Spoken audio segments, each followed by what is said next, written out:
ಯಾವ್ದು ರೀತಿ ಒಂಚೂರು ಸ್ಕ್ರಾಚಸ್ ನಿಮ್ಗೆ ಎಲ್ಲಾರು ಕಾಣಿಸ್ತಿದೆ ನೋಡಿ, ಒಂಚೂರು ಸ್ಕ್ರಾಚಸ್ ಏನೂ ಬರಲ್ಲ. ಲಾಸ್ಟ್ ಟೈಮ್ ನಾನು ನಿಮ್ಗೆ ಇದರಲ್ಲಿ ಚಪಾತಿ ಮಾಡಿ ತೋರಿಸಿದೆ, ಈಗ ದೋಸೆನೂ ಸಹ ಮಾಡಿ ತೋರಿಸ್ತಾ ಇದೀನಿ ನೋಡಿ ದೋಸೆ ಹೆಂಗ್ ಬರುತ್ತಂತ. ನಾನು ಈ ದೋಸದ ಮೇಲೆ ಯಾವುದೋ ರೀತಿ ಆಯಿಲ್ನ ಅಪ್ಲೈ ಮಾಡಲ್ಲ, ಆದ್ರೂ ಇಷ್ಟು ಸಕ್ಕದಾಗಿ ಬರುತ್ತೆ ನೋಡಿ.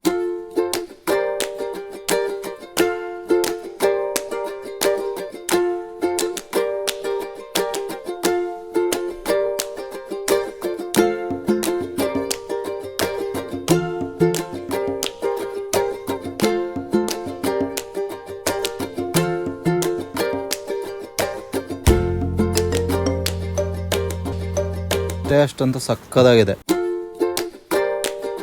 ಯಾವ್ದು ರೀತಿ ಕೋಟಿಂಗ್ ಹೋಗಲ್ಲ, ನ್ಯಾಚುರಲ್ ಹನಿಕಾಂಬ್ ಸೀಟ್ ಇರ್ಲಿ ಮಾಡಿರೋ ತವಾ ಇದು. Full heavy gauge, multiple use, dosa ರೋಟಿ ಚಪಾತಿ ಎಲ್ಲದಕ್ಕೂ ಯೂಸ್ ಆಗುತ್ತೆ. ಸೂಪರ್ ಆಗಿದೆ ಕ್ವಾಲಿಟಿ ಮಾತ್ರ.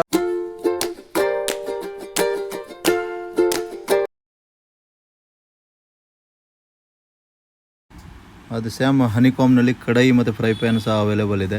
ಕಡಾಯಿನಲ್ಲಿ ಟೋಟಲ್ 5 ಸೈಜ್ ಇದೆ ಮತ್ತು ಫ್ರೈ ಪ್ಯಾನಲ್ಲಿ ಟೋಟಲ್ 3 ಸೈಜಲ್ಲಿ ಅವೈಲೇಬಲ್ ಇದೆ. ಇದನ್ನು ಸಹ ಅದೇ ಕ್ವಾಲಿಟಿ ಇರುತ್ತೆ, ಯಾವುದೋ ರೀತಿ ತಳ ಹಿಡಿಯೋದಾಗಲಿ ಮತ್ತು ಅಂಟ್ಕೊಳ್ಳೋದಾಗಲಿ ಯಾವುದೋ ರೀತಿ ಏನೂ ಆಗೋದಿಲ್ಲ. ಹೆಲ್ತ್ಗೆ ಸಹ ತುಂಬ ಒಳ್ಳೆಯದು.